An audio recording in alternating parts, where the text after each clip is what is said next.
ఓం మహాగణాధిపతయే నమః. ఓం గురుభ్యో నమః. ఓం శ్రీమాత్రే నమః. పరమేశ్వర స్వరూపమైనటువంటి జ్యోతిష, వాస్తు మరియు ఇతర అనేకమైనటువంటి శాస్త్రములను మనకు అందించినటువంటి మహర్షులకి నమస్కారం. హయగ్రీవ హయగ్రీవ హయగ్రీవేతియో వదేత్ తస్య నిస్సరతే వాణి జహ్నుకన్యా ప్రవాహవత్.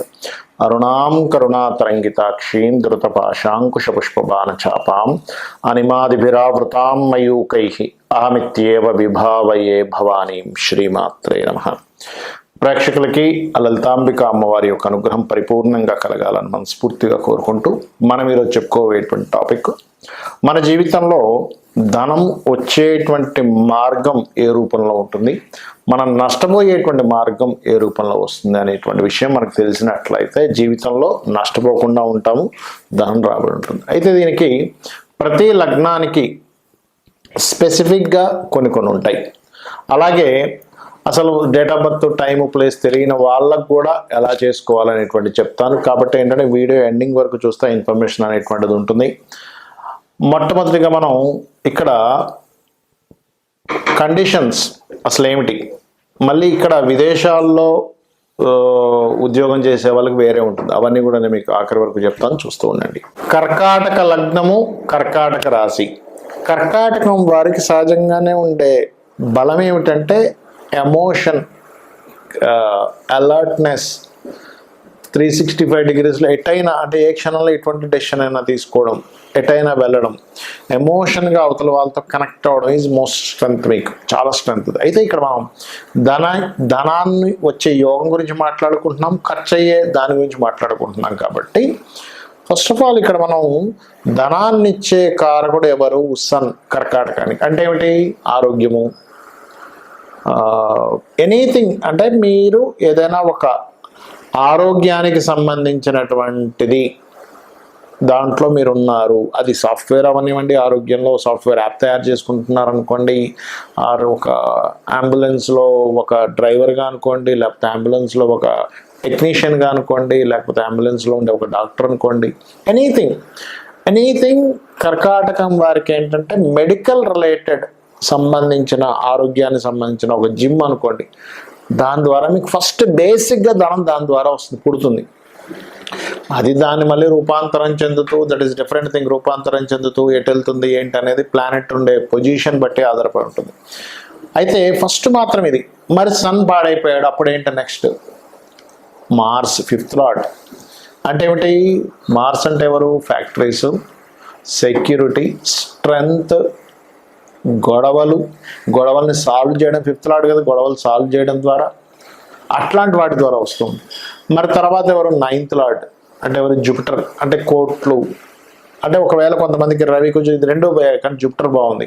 అంటే ఏమిటి? మీరు ఆప్షన్స్ వెతుక్కుంటున్నారు. అంటే చిన్న ఎగ్జాంపుల్ చెప్పాలంటే ఒక దగ్గరికి వెళ్ళాలి, ఈ రోడ్డు పాడైందండి, సో సెకండ్ రోడ్.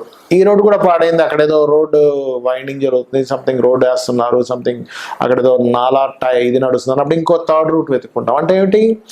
జన్మజాతకంలో ఆ భగవంతుడు, ఆ అమ్మవారు ప్రతి ఒక్కరికి ఒక రోడ్ అనేటువంటి ఒక రూట్ అనేటువంటిది ఇచ్చింది. ఆ రూట్ ఎందులో ఉంది తెలుసుకోవడమే జ్యోతిష్ శాస్త్రం, గుర్తుపెట్టుకోండి. సో అట్లా ఏంటంటే మీకు టీచింగ్స్, ట్రైనింగ్స్ జూపిటర్ ద్వారా డబ్బులు వస్తున్నాయంటే, అలా కాదండి నాకు భూముల ద్వారా డబ్బులు వస్తున్నాయా, వీనస్ బాగున్నట్లే చూసుకోవాలి. ఇది మెయిన్గా ఇది. అయితే మీకు మళ్ళీ పర్సనల్ చార్ట్లో మీ యొక్క ప్లానెట్ ఏ గ్రహంతో కలిస్తే ఎలా వస్తుందని కూడా చెప్తాను, వీడియో ఎండింగ్ వరకు చూడండి. అయితే మనం సంపాదించడం ఎంత ముఖ్యమో, ఖర్చు పెట్టడం, ఖర్చు ఎక్కడ పెడుతున్నాము ఈజ్ ఆల్సో మోస్ట్, ఇంకా ఎక్కువ.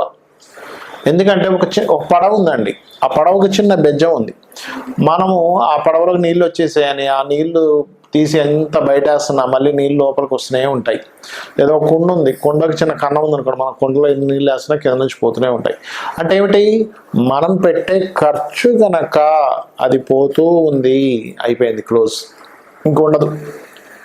అలా కాకుండా మనం పెట్టేటువంటి ఖర్చు మీకు అది ఇంకో రకంగా ఉపయోగపడుతుంది, అప్పుడు మీ యొక్క ఆస్తి డబల్ అవుతుంది. అయితే ఇక్కడ మీకు ఖర్చు కారకుడు ఎవరో తీసుకోవాలి. ఫస్ట్ మెర్క్యూరీకి 3rd లార్డ్షిప్ కూడా వచ్చింది ఇక్కడ. అంటే కేవలం మెర్క్యూరీయే ఖర్చు పెడతాడడం లేదు, మీ జన్మజాతకంలో ఏదైనా పాపగ్రహం ఉండి కనెక్ట్ అయిపోయినా ఖర్చు భావంతో ఆ గ్రహం కూడా ఇస్తుంది. అది నేను మీకు ఎండింగ్లో వరకు చెప్తాను. ఎండింగ్ వరకు చూస్తే వీడియో చూస్తే మీకు అర్థమవుతుంది ఎక్కడ మనం తప్పు చేస్తున్నాం, ఎక్కడ మనం కరెక్ట్ చేసుకోవాలనేది ఈ వీడియో ద్వారా మీకు అర్థమవుతుంది. అంటే ఇక్కడ ఏమిటి, ఫస్ట్ బిజినెస్ ఇన్వెస్ట్మెంట్స్ ఎవరితో నేను అగ్రిమెంట్ చేసుకునేటప్పుడు అగ్రిమెంట్స్ సరిగ్గా చూసుకోకుండా బిజినెస్ ఇన్వెస్ట్మెంట్ చేస్తే అక్కడ మీరు ఇరుక్కుంటారు. కర్కాటకం వారు గుర్తుపెట్టుకోండి. ఒక డాక్యుమెంట్ ఎప్పుడు ఎక్కడెట్లా సబ్మిట్ చేయాలో తెలియకపోవడం వల్ల ఇరుక్కుంటారు. ఒక డాక్యుమెంట్ సరిగ్గా తీసుకోకపోవడం వల్ల ఇరుక్కుంటారు. అంటే ఏమిటి, మీరు డాక్యుమెంట్స్ ఇన్వెస్ట్మెంట్స్ ఇన్ బిజినెస్ ఒక మాట ఇచ్చేసాం. బిజినెస్లో కొంతమందికి ఎట్లా ఉంటుంది అంటే నేను మాట ఇచ్చాను, మాట మీద నిలబడాలి, 100% కరెక్ట్, మాట మీద నిలబడాలి. కానీ ఫస్ట్ క్యాలిక్యులేషన్స్ తప్పేసుకొని తర్వాత అది లాస్ వస్తున్నా భరిస్తూ అయ్యో నేను మాట ఇచ్చేసాను కదా అని కూడా నష్టపోతుంటారు. అది నేను తప్పు అనట్లేదు, కరెక్ట్ అనట్లేదు. ఎందుకంటే మాట ఇవ్వడం ఈజ్ కరెక్ట్, మాట మీద నిలబడాలనుకోవడం కరెక్టే. కానీ దీనికంటే ముందు కనుక ఈ మాట ఇస్తున్నాను, కానీ ఈ మాటకి నేను ఈ బిజినెస్ చేసేటప్పుడు ఈ ఇన్వెస్ట్మెంట్ చేసేటప్పుడు ఎక్కడైనా రేపు పొద్దున్న తప్పు కనుక జరిగితే, అంటే కొన్ని ఇన్వెస్ట్మెంట్స్ మనం ఊహించము. కొంతమంది ఏం చేస్తారు, ఇక్కడ రియల్ ఎస్టేట్ చేద్దాం, ఒక ల్యాండ్ కొంటారు, గవర్నమెంట్ మారుతుంది, అప్పటి వరకు మీకు ఆ ల్యాండ్ ₹1,00,00,000 ఎకరం వచ్చిన ల్యాండ్ సడన్గా 50 లక్షలు పడిపోతుంది. అప్పుడు మీరు దాన్ని అమ్మాలంటే కూడా ప్రాబ్లం వస్తుంది. అప్పుడు ఏం చేయాలనేది కూడా ముందుగా ఆలోచించుకోవాలి ఇన్వెస్ట్మెంట్స్ విషయంలో. అంటే మీరు ఇన్వెస్ట్మెంట్స్ విషయంలో అగ్రిమెంట్ చేసేటప్పుడు ఎటువంటి అగ్రిమెంట్ మనం రాసుకోవాలి, అక్కడ ఉండే సిచ్యువేషన్స్ని బట్టి ఏదైనా మార్పులు చేసుకునేటువంటి దానిలాగా కూడా మీరు మార్చుకోవాలి, గుర్తుపెట్టుకోండి. ఇక్కడ ముఖ్యంగా మీకు నేను చెప్పాను, ధనాధిపతి ఒక గ్రహంతో కనెక్ట్ అయినప్పుడు దాని మూలంగా డబ్బులు వస్తాయి. అంటే చిన్న ఎగ్జాంపుల్ చెప్తాను చూడండి. ధనాధిపతి రవితో కనెక్ట్ అయ్యాడు, అప్పుడు మీరు ఏం చేయాలి, రవి బాగున్నాడా, ఆటోమేటిక్గా మీరు మెడికల్ రిలేటెడ్ వాటిల్లో వెళ్ళిపోతే బాగా వస్తాయి డబ్బులు. అది ఆరోగ్యాన్ని ఇచ్చే ఏదైనా సరే. చంద్రుడితో కనెక్ట్ అయ్యాడు, కంప్యూటర్స్, ఫుడ్ రిలేటెడ్. కానీ చాలామంది అడుగుతుంటారు ఏమంటే నాకు హోటల్స్ పెట్టచ్చా, ఫుడ్. చంద్రుడు బాగున్నాడా, ధనాన్ని కనెక్టివిటీ ఇస్తున్నాడా, ఆ మహాదశ నడుస్తుందా, గుడ్. అలా కాదండి నేను సెక్యూరిటీ సర్వీసెస్ పెట్టుకుందాం అనుకుంటున్నాను, మార్స్ బాగుండాలి. అలాగా సార్ నేను ఒక ఏజెన్సీ పెట్టుకుందాం అనుకుంటున్నా, ఏజెన్సీ ద్వారా నాకు డబ్బులు రావాలనుకుంటున్నా, ఏమిటి, మెర్క్యూరీ బాగుండాలి. కాదండి నేను పలానా ఒక స్కూల్ ఆర్ కాలేజ్ పెట్టుకుందాం అనుకుంటున్నా, జూపిటర్ బాగుండి జూపిటర్తో ధనాధిపతి కనెక్ట్ అయ్యి ఉండాలి. కొంతమంది మ్యారేజ్ బ్యూరోస్ పెట్టుకుని ఉంటారు, లేకపోతే ఫ్యాషన్ డిజైనింగ్ పెట్టుకుని ఉంటారు, బ్యూటీ పార్లర్స్ పెట్టుకుంటూ ఉంటారు, లేనట్లయితే ఏదైనా అందమైన వస్తువులు అమ్మేటువంటిది పెట్టుకుంటూ ఉంటారు, కాస్ట్లీ వస్తువులు అమ్మేది పెట్టుకుంటారు. వీనస్ బాగుండి వీనస్ ధన స్థానాన్ని సంబంధం కలిగి ఉండాలి, అప్పుడు 5th కనెక్టివిటీ కూడా ఉండాలి. అయితే ఇక్కడ ఏంటంటే ఎప్పుడు కూడా ప్లానెట్ బలం ఎంత ఉంది, అది పాపకత్తిరిలో ఉందా శుభకత్తిరిలో ఉందా ఈజ్ మోస్ట్ ఇంపార్టెంట్. కొంతమంది ఏం చేస్తారు, కన్సల్టెన్సీ సెంటర్స్ పెట్టుకుంటారు, అంటే వీళ్ళు జాబులు ఇప్పిస్తూ వాళ్ళు అందులో కొంత కమిషన్ తీసుకుంటారు. అలాంటప్పుడు సాటర్న్ బాగుండాలి.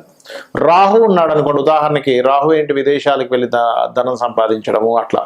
కొంతమంది ఆధ్యాత్మికమైనటువంటి చింతన, పూజలు చేస్తూ పౌరహిత్యంలో ఉంటారు. అప్పుడు కేతువు వాళ్ళకి బలంగా ధనయోగాన్ని ఇవ్వడం, కేతువు గురువు ఇద్దరు కలిసి ధనయోగాన్ని అద్భుతంగా ఉంటుంది. అంటే ఇక్కడ ఏమిటంటే ఒకటి గుర్తుపెట్టుకోండి, ఈ కాంబినేషన్ ఏదైతే ఉందో ఈ కాంబినేషన్ రిజల్ట్ మీద ఆధారపడి ఉంటుంది. అలాగే 12వ స్థానాధిపతి కూడా పాడైతే ఇక్కడ నేను మీకు ఏం చెప్పాను, ఖర్చులు ఆ రూపంలో అవుతాయని చెప్పాను. ఇప్పుడు మనకి ఖర్చులు వేస్టేజ్ అయిపోతాయా బాగొస్తాయా అంటే ఈ 12వ అధిపతి బాగుండడం లేదా 12వ అధిపతి పాడైపోవడం. సేమ్ ప్యాటర్న్ మీరు ఏం చేయాలి, 12వ అధిపతి కనుక రవితో ఉండి పాడైపోయాడు అంటే మీరు తండ్రి యొక్క బాధ్యతలు మీ మీద పడడం వల్ల, తండ్రి సరిగ్గా స్టెబిలిటీ లేకపోవడం వల్ల మీరు ఆ బాధ్యతలకు ఖర్చు పెట్టేస్తుంటారు మీ డబ్బులని. అలా కాదండి నాకు 12వ స్థానాధిపతి కొంతమందికి ఎట్లా ఉంటుందంటే వ్యసనాల్లోకి వెళ్ళిపోతారు. అంటే అట్లాగా రకరకాల డ్రింకింగ్ హ్యాబిట్స్ అని, లేకపోతే అటు ఇటు పిచ్చి పిచ్చిగా ఖర్చు పెట్టేసేయడం కానివ్వండి, రకరకాల హ్యాబిట్స్ ఉంటాయి. ఇవాళ రేపు మీకు తెలియని విషయం కదా, దాన్ని నేను చెప్పక్కర్లేదు ప్రత్యేకంగా. అట్లా ఆ రకంగా అయిపోతూ ఉంటుంది. లేదండి కొంతమందికి ఏమవుతుంది, ఎక్కువ తిరగడం ద్వారా స్పెండ్ చేస్తుంటారు, ఆ టూర్ అంటారు ఈ టూర్ అంటారు. మూన్ 12వ స్థానంతో ఉంటే అప్పుడు అది అట్లా. మార్స్ అనుకోండి అనవసరమైన గొడవల్లో ఇరుక్కొని ఆ కేసెస్ చుట్టూ తిరుగుతుంటారు. జూపిటర్ అయినా సరే కోర్టు కేసెస్ చుట్టూ తిరుగుతుంటారు.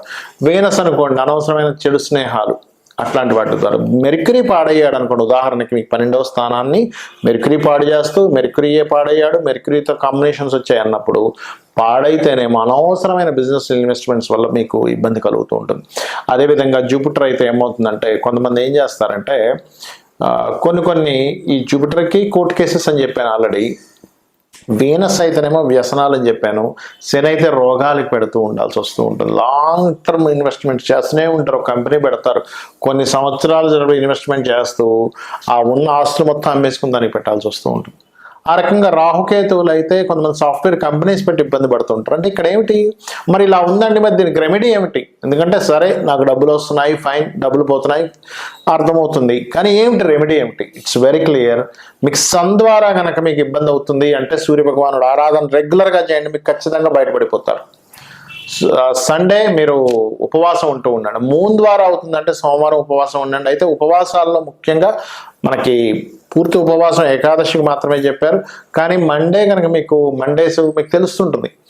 మండేస్ ఎక్కువగా ఇబ్బంది వస్తుంది నాకు, ఎందుకంటే జాతకం లేదు. సండేస్ నేను ఎక్కువ ఇబ్బంది పడుతున్నాను. సన్ నక్షత్రాల్లో అంటే ఏంటి, కృత్తిక, ఉత్తరాషాఢ నక్షత్రాలు ఎక్కువగా అవుతుంది అన్నప్పుడు మీరు సండేస్ ఉపవాసం ఉండాలి, సూర్య నమస్కారాలు చేస్తూ ఉండాలి.